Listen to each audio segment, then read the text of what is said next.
నమస్కారం దిలీప్ గారు. నమస్తే. బాగున్నారా? బాగున్నాను. ఓకే. అయితే ప్రతి ఎపిసోడ్ లాగానే ఈ ఎపిసోడ్‌లో కూడా కొన్ని ఆరోగ్య సమస్యల గురించి మాకు వివరించండి. అయితే ముందుగా టైఫాయిడ్. టైఫాయిడ్ అసలు ఆహ్, ఎందుకొస్తుంది? టైఫాయిడ్‌లో మన ఆయుర్వేదంలో ఎలాంటి ట్రీట్మెంట్ ఉందో ఒకసారి వివరించండి. అయితే చూడండి, ఈ టైఫాయిడ్ ఇవన్నీ అంటే వైరల్ ఫీవర్స్ ఇవన్నీ. హ్మ్. ఫీవర్స్ ఫీవర్ ఒకటి ఒక స్టేజ్ దాటిన తర్వాత టైఫాయిడ్ అనమాట. నార్మల్‌గా వైరల్ ఫీవర్ ఉన్నప్పుడు ఏమవుతుందంటే కొంతమందికి లంగ్స్ మీద ఎఫెక్ట్ పడుతది. కొంతమందికి లివర్ మీద ఎఫెక్ట్ పడతది. అయితే మోస్ట్‌లీ లంగ్స్ ఇన్ఫెక్షన్ వల్ల ఫస్ట్ కోల్డ్, కాఫ్ స్టార్ట్ అయిన తర్వాత ఫీవర్ వస్తది కొంతమంది జనరల్‌గా.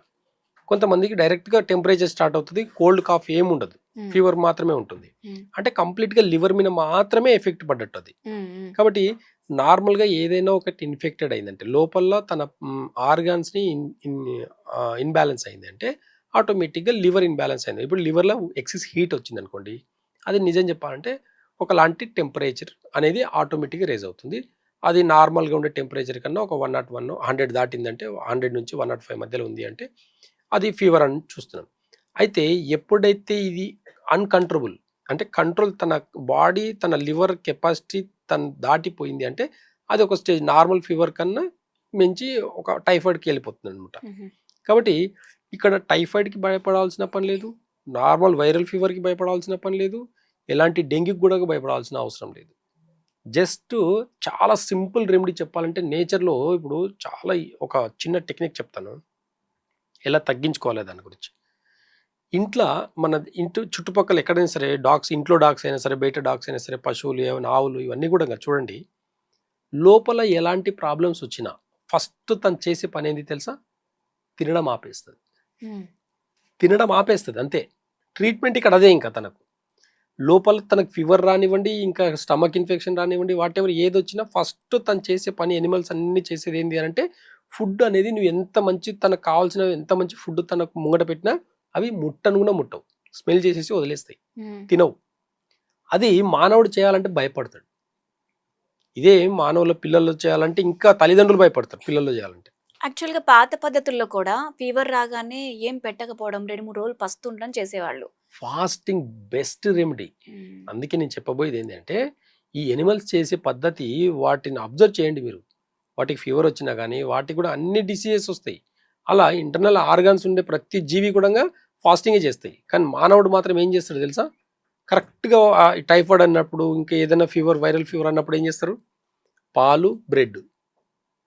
ఇంకా ఈ తినరాని ఫుడ్ అంతా ఆ టైంలోనే తింటారు. అంటే యాక్చువల్‌గా ఆ టైంలో ఫుడ్ తీసుకోపోతే మరీ నీరసం అయిపోతారు అన్న ఫీలింగ్ ఉంటుంది అందరికి. నీరసం అనేది ఇప్పుడు మన లివర్ యొక్క పనితనం ఏంది అంటే, ఒక మనిషి 48 రోజుల వరకు గూడంగా తినకుండా ఉండగల కెపాసిటీ ఉంటుంది. హ్మ్. 48 డేస్ వరకు గూడా తినకుండా ఉండగలుగుతాడు. బాగా గుర్తుపెట్టుకోండి. తింటేనే బతుకుతామనేది ఏం లేదు. మన లివర్ కెపాసిటీ ఏంటి అంటే, ఫ్యాట్‌ని డిపాజిట్ చేసుకుంటుంది. నువ్వు ఒక టైంకి తినకపోయినా సరే, తనంత తాను తన బాడీలో ఉన్న ఫ్యాట్‌ని ఫుడ్‌గా కన్వర్ట్ చేసుకొని బాడీకి ఎనర్జీని ఇస్తుంది. ఆ ఫ్యాట్ అంతా కూడా నువ్వు ఫాస్టింగ్ చేస్తే ఏమైతదంటే బాడీలో ఉన్నదంతా కూడంగా వేస్ట్ ఫ్యాట్ అంతా కూడా క్లెన్జింగ్ అవుతది. అందుకే ప్రతి వారానికి ఒకసారి గాని లేదు అంటే ప్రతి ఏకాదశికి అంటే 14 రోజులకు ఒకసారి అయినా సరే ఫాస్టింగ్ చేయాలనేది నేచర్ చెప్తుంది. కానీ వీళ్ళు వారం వారం ఫాస్టింగ్ ఉంటారు. ఫాస్టింగ్ అని చెప్పేసి నేను రీసెంట్‌గా నిన్ననే చూసాను నేను. ప్రతి మంగళవారం ఫాస్టింగ్ చేస్తారంట. ఎలాంటి ఫాస్టింగ్ అనంటే రైస్ మాత్రమే తినరంట. నాకైతే అసలు పెద్ద కామెడీ అనిపించిందది. కాబట్టి ఇలాంటిది ఫాస్టింగ్ అంటే ఏందంటే కంప్లీట్‌గా ఏమి మింగను కూడా మింగకూడదు. వాటర్ కూడా తాగకూడదు ఇక్కడ బాగా గుర్తుపెట్టుకోండి. వాటర్ కూడా. వాటర్ కూడా తాగకూడదు. 12 గంటలు ఫాస్టింగ్. డే ఎంత సేపు ఉందో అంతసేపు అసలు ముట్టను కూడా ముట్టకూడదు. ఎగ్జాంపుల్ ఇప్పుడు ముస్లిమ్స్ చూడండి కరెక్ట్‌గా రంజాన్ రంజాన్ సమయంలో. టైంలో ఫాస్టింగ్ ఎప్పుడు చేస్తారు? సూర్యోదయం నుంచి సూర్యాస్తమయం వరకు కంప్లీట్ ఫాస్టింగ్ చేస్తారు. అది అంటారు ఫాస్టింగ్ అంటే. వాళ్ళు సంవత్సరానికి ఒకసారి చేసినా అంత హెవీ డైట్ తింటే కూడా వాళ్ళకి ఈజీగా డైజెషన్ అవుతుంది. సంవత్సరానికి మనం ఏకాదశికి ఒక రోజు చేస్తే సరిపోయే సిస్టమ్‌ని వాళ్ళు ఒక 1 మంత్ కంప్లీట్‌గా 1 మంత్ చేస్తారనమాట. చేయడం వల్ల మెటబాలిజం సిస్టమ్ అనేది చాలా ఇంప్రూవ్ అవుతుంది. అప్పుడు చిన్న పిల్లలతో స్టార్ట్ చేస్తారు. చిన్న పిల్లలు కూడా చేస్తారు ఆ టైంలో. కానీ అలాంటి మైండ్‌సెట్ ఇక్కడ కావాల్సింది. అయ్యో! తినకపోతే నీరసం వస్తదంట. తినకపోతే ఇంక నీ ఇంకా ఇంకా ఇంకెక్కువైతదంట. అలాంటిది ఏమి ఉండదు. నేచర్ చాలా క్లియర్‌గా చెప్తుందండి.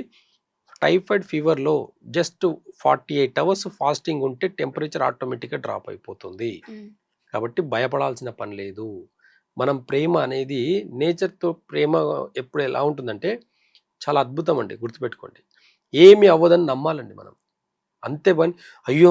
తినకపోతే ఏమైతది బాబుకి? తినకపోతే ఏమైతది పిల్లలకు? పిల్లలు తినకపోతే ఎలా? ఇలాంటి గారాబాలు చేసి ఏం చేశారంటే వాళ్ళ ఇమ్యూనిటీ పవర్‌ని కూడా, వాళ్ళ మెంటల్ స్టేటస్‌ని కూడా తగ్గిస్తున్నారనమాట. వాళ్ళ ఆలోచన, వాళ్ళ విల్ పవర్‌ని కూడా తగ్గిస్తున్నారు. పేరెంట్సే చేసేదంతా ఇది. కాబట్టి అవేర్‌నెస్‌తో చేయండి. ఫాస్టింగ్ చేస్తే ఏమవుతావు, 24 గంటలు ఫాస్టింగ్ చేస్తే ప్రాణాలు పోతాయా? ఏం కాదు. వైరల్ ఫీవర్స్ అన్నీ కూడా పోతాయి. టైఫాయిడ్ పోతుంది, మలేరియా పోతుంది, డెంగ్యూ ఫీవర్ కూడా తగ్గిపోతుంది. నేచర్‌లో ఫీవర్ అనేది డిసీజ్ కాదండి. జస్ట్ ఒక సింప్టమ్, బాడీ ఎలిమినేషన్ ప్రాసెస్ అంతే అది. కాఫ్, కోల్డ్ ఎట్లయితే అవుతుంది. ఇప్పుడు కోల్డ్ అయింది. లోపల లంగ్స్‌లో ఉన్న ఫ్లమ్ అంతా కూడా నోస్ ద్వారా బయటికొస్తుంది. దాన్ని టాబ్లెట్ ఏసి లోపల స్టోర్ చేయాల్సిన అవసరం లేదు మనకు. పోతుంది. ఒకరోజు పోతుంది, 2 రోజులు పోతుంది, 3 రోజులు పోతుంది. ఒక 1 వీక్ తర్వాత ఆగిపోతుంది. అంతే తప్ప అలా లైఫ్ టైమ్ కోల్డ్ ఉండదు కదా ఎవరికీ. నేచర్ తనంత తాను బ్యాలెన్స్ చేసుకునే గుణం ఉంది బాడీకి. కాబట్టి టైఫాయిడ్‌కి కూడా భయపడాల్సిన అవసరం లేదు. జస్ట్ ఫాస్టింగ్ ఉంటే సరిపోతుంది.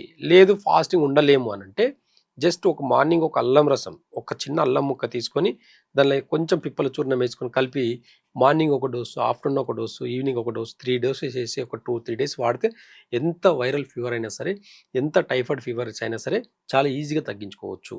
కాబట్టి కొంచెం అల్లం రసం, ఒక హాఫ్ టీ స్పూన్ పిప్పల చూర్ణం, ఈ 2 కలిపి తీసుకుంటే ద బెస్ట్ రెమెడీ అని చెప్పేసి ఆయుర్వేద చెప్తుంది.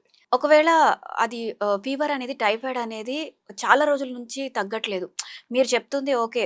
వచ్చిన ఒక 10 రోజుల వరకో, 20 రోజుల వరకో ఈ ఆ! డైట్ పాటిస్తారు.